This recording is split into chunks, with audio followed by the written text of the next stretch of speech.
Información con independencia. Es el mostrador en la clave.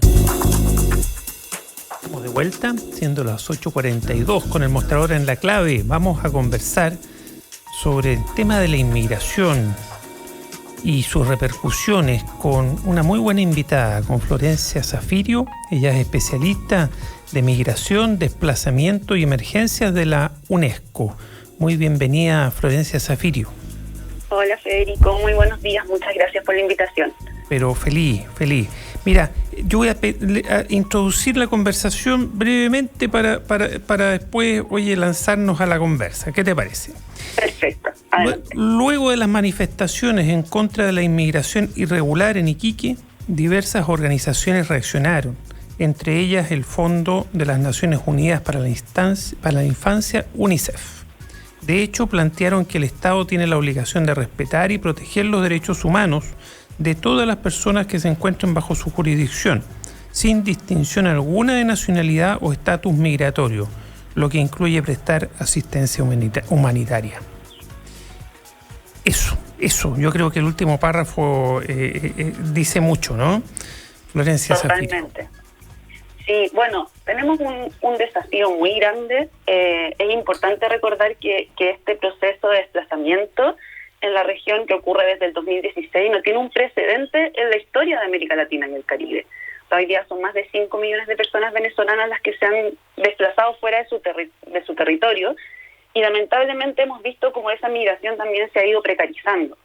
Y en ese sentido es importante que, dado lo que ha ocurrido el fin de semana pasado, que es muy lamentable, por supuesto, y que lo condenamos totalmente, hay ciertas prioridades para pensar una política migratoria que efectivamente pueda garantizar los derechos básicos de la persona.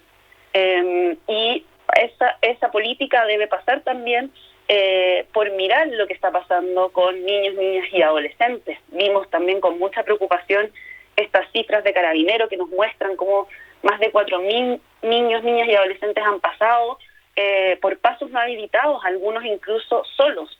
Entonces se hace urgente que aprendamos también en esta situación qué respuestas requieren estas poblaciones que hoy se están desplazando para que también estemos mejor preparados.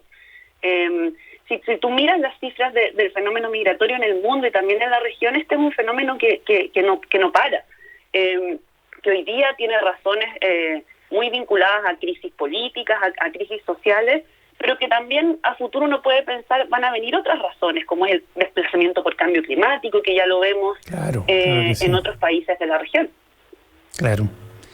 Y nosotros en el mostrador editorializamos ayer sobre este tema que por un lado tiene esta dicotomía y esta dificultad de que es un derecho humano del ser humano de moverse por el mundo si tiene problemas donde está, si está en riesgo su vida, si no puede alimentar a sus hijos, etcétera, tiene derecho a moverse. Pero por otro lado, los estados tienen que ver que las cosas funcionen dentro de su jurisdicción, ¿no? Entonces, ¿cuál es la solución? Este gobierno ya llegó tarde, ya no gobernó esto a tiempo, no lo administró a tiempo. Tenemos decenas de miles de inmigrantes ilegales dando vuelta por pueblos y ciudades en el norte. ¿Cuál es, desde tu acercamiento de especialista, no solo desde el punto de vista de los niños, sino en general de la inmigración, qué puede hacerse, qué se debe hacer? Porque esto, como bien dices tú, no va a parar acá. Esto hay que acostumbrarse que es un fenómeno que va a acompañarnos e incluso incrementarse eventualmente por temas de otro tipo como climático. Sí, totalmente. Mira, la evidencia nos muestra que las respuestas no deben ser solo focalizadas a las personas que se están desplazando, sino que también a las comunidades de acogida. Y eso lo vemos como claramente en la demanda que están haciendo los vecinos de Iquique, ¿no es cierto? Que para abordar este tema, lo que funciona en el fondo es no hacer esas distinciones y no solo focalizar la respuesta en personas refugiadas e inmigrantes, sino que entender que ellos también son parte de una comunidad de acogida. Y desde el mandato del UNESCO, lo que nosotros hemos visto en estos contextos de crisis es que el garantizar, por ejemplo, el derecho a la educación es fundamental porque, por ejemplo, la educación es un factor protector, es un derecho que nosotros le llamamos multiplicador, en el sentido que te abre la posibilidad de recibir otros derechos. Hoy día las escuelas, por ejemplo, son un espacio seguro, son espacios de acogida, se brindan servicios de alimentación, servicios de salud, y ahí yo creo que en este tema, en el tema educativo particularmente, Chile tiene mucho que mostrar. Porque en este sector hemos dado una buena respuesta. Nosotros hemos trabajado con el Ministerio de Educación, hemos visto el esfuerzo que las propias comunidades educativas hacen, y ahí lo que funciona, como te decía, es eso, no hacer distinciones. Es generar procesos de inclusión que no hagan distinción entre migrantes, refugiados y comunidad de acogida, porque eso también vemos que genera mucho resquemor en las propias comunidades. Creo que lo que ha pasado el fin de semana y lo que nos muestra también la situación de Iquique es que las comunidades que acogen muchas veces también se ven sobrepasadas cuando no hay gestión, ¿no es cierto? Cuando sentimos, y eso obviamente es algo que trae el fenómeno migratorio, que sentimos como que nadie se está haciendo cargo, que podríamos decir que ese es el peor escenario. Entonces yo creo que hay lecciones aprendidas de otras regiones, de otros países, de nuestra propia región, porque también hay que recordar que este es un fenómeno que no solo está afectando a Chile. Y ahí yo creo que el punto clave es ese, es decir, no hacer y no hacer esas distinciones y buscar la forma de garantizar derechos para todos y todas. Y a nivel internacional, estamos conversando con Florencia Zafirio, especialista de migración, desplazamiento y emergencias de la UNESCO. Florencia, Chile ha hecho, bueno, está claro, mal las cosas hasta ahora, y si quisiera hacerlas bien, aparte del tema educativo que tú mencionas, ¿qué más hay que hacer a nivel nacional e internacional? Porque entiendo que Chile ni siquiera firmó el Tratado de Marrakech, que es como el lugar, las normas comunes que se ponen de acuerdo los países para administrar. No se trata de enfrentar, para administrar, para gestionar la migración. Sí, mira, yo creo que hoy día, y esto lo he escuchado mucho en otras discusiones, que vemos como con cierta preocupación el que estemos en un periodo quizás de elecciones, pero también nosotros vemos que hay una oportunidad. Hay una oportunidad también de hacer las cosas bien. Hay una oportunidad para el país de respetar, de cumplir los tratados que sí hemos firmado, de ponernos al día quizás con los que no, pero también de pensar respuestas humanitarias que por supuesto son súper necesarias, pero de tener ciertas quizás discusiones más a mediano y a largo plazo. Yo creo que Chile ya es un país en América Latina que tiene cierto recorrido en este tema. Hemos visto, y lo hemos visto también con otros colectivos, tenemos la comunidad peruana, que lleva más tiempo en el país, ha tenido un proceso de inclusión distinto. Y creo que podemos como seguir resguardando esto. Podemos seguir garantizando que las personas que llegan a nuestro país tengan oportunidades de inclusión. Y creo que lo hemos hecho en otros momentos. Obviamente hoy día estamos en esta crisis que es global, que nos golpea fuertemente como región, pero tenemos la oportunidad también de tener respuestas solidarias que vayan más allá del humanitario. Y creo que obviamente también es importante destacar que hay esfuerzos que se han hecho, que hay experiencias que sí son positivas, que han funcionado, que muchas veces lamentablemente no son noticias como ha sido lo que ocurrió el fin de semana. Pero yo creo que se pueden hacer como balances también positivos y por eso, bueno, yo obviamente te traigo el ejemplo de educación porque es lo que nosotros vemos desde UNESCO, ¿no es cierto? Pero hay que ofrecer, y como bien lo decían otras agencias del sistema, como lo dijo UNICEF y ACNUD en su declaración, o sea, hay que hacer un plan, ¿cierto? Hay que gestionar, hay que identificar quiénes son las personas que están ingresando para saber cuál es la mejor respuesta que le podemos dar también. Si no los conocemos, si no identificamos qué necesidades tienen hoy día las personas que están migrando en situaciones tremendamente precarias, porque también ese es un elemento. Hoy día la migración venezolana en nuestra región ya es a pie, ¿no es cierto? Ya vemos en el fondo poblaciones que se están moviendo a pie y eso trae otra serie de desafíos. ¿Para qué decir qué significa eso para los niños, niñas y adolescentes que están en esa situación? Entonces yo creo que obviamente hay que levantar más información sobre quiénes son, qué está pasando, cuántas de estas personas tienen familia en Chile, por ejemplo. Esa es una pregunta que no nos hemos hecho. ¿Y qué podemos responder si consideramos que la reunificación familiar también es un derecho que ellos tienen, ¿no es cierto? Claro que sí. Y respecto a lo que tú mencionas de ver quién es quién, porque las migraciones a pie, bueno, no solo las a pie, pero fundamentalmente las a pie, se entremezclan ahí muchas cosas indeseables, ¿no? Están los famosos coyotes, ¿no? Que se aprovechan de la gente. Hay mucho delito dando vuelta. Gente, sí, que los migrantes son víctimas de muchos delincuentes que de alguna manera los intervienen, los estafan, los engañan, los agreden. Dentro de estos procesos migratorios vienen lo que algunos analistas llaman los guarenes, ¿no? Así como viene mucha gente buena y con ganas de ganarse la vida y de aprovechar las oportunidades que un país le puede dar para instalarse, vienen bandas de delitos también. Entonces, ¿cómo se maneja ese asunto? ¿Cuál es la experiencia internacional en esto? Entiendo que hay mucha experiencia de tratados internacionales, de acuerdos entre los países para ir fijándose cuotas para poder administrar la cantidad de gente, ¿no? Tanto en Europa se ha usado, bueno, Alemania va a recibir tanto, Italia tanto, y así se va gestionando, pero pareciera que en Sudamérica eso no se está haciendo, ¿no? Sí, mira, yo creo que el peor escenario es no tener gestión, porque es ahí precisamente, y sobre todo hoy día en esta situación sanitaria en la que estamos, en que las fronteras están cerradas, donde van a proliferar estas bandas de tráfico de personas, ¿no es cierto? Porque finalmente es literal tierra de nadie. Entonces hay muchos ejemplos de gestión. Obviamente nosotros, y hay que respetar siempre la soberanía de los países de decidir cuáles son las reglas, ¿no es cierto? Cuáles son los requisitos que se ponen para que las personas ingresen, cuáles son los requisitos de las visas, etcétera. Pero es súper importante que esa información sea transparente y sea clara.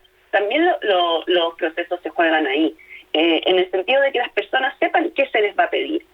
Como tú bien mencionas, por ejemplo, si se ocurre ciertas situaciones donde hay personas que no cumplen los requisitos, bueno, que transparentemente se les explique por qué no los cumplen.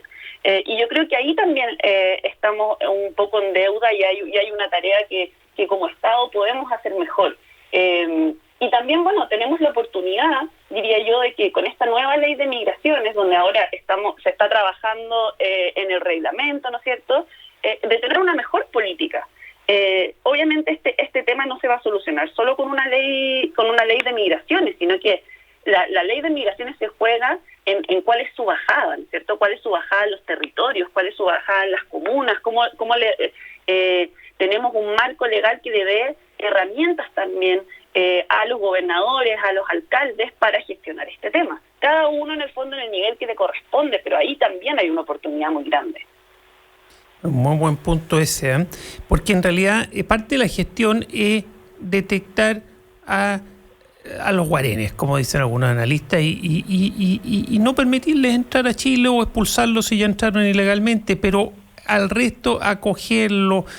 Algunos hablan de distribuirlos territorialmente, ayudarlos a instalarse, y en eso vienen los gobiernos locales que tú mencionas, un rol fundamental, ¿no?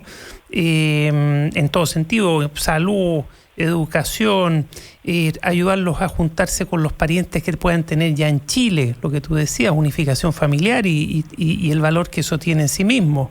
Pero eso es mucha gestión que evidentemente hoy día no se ha estado haciendo y se echa mucho de menos, pero gestión internacional también, porque vienen en ruta, pasando país a país. ¿Cómo es posible que no haya una gestión entre los distintos países, no?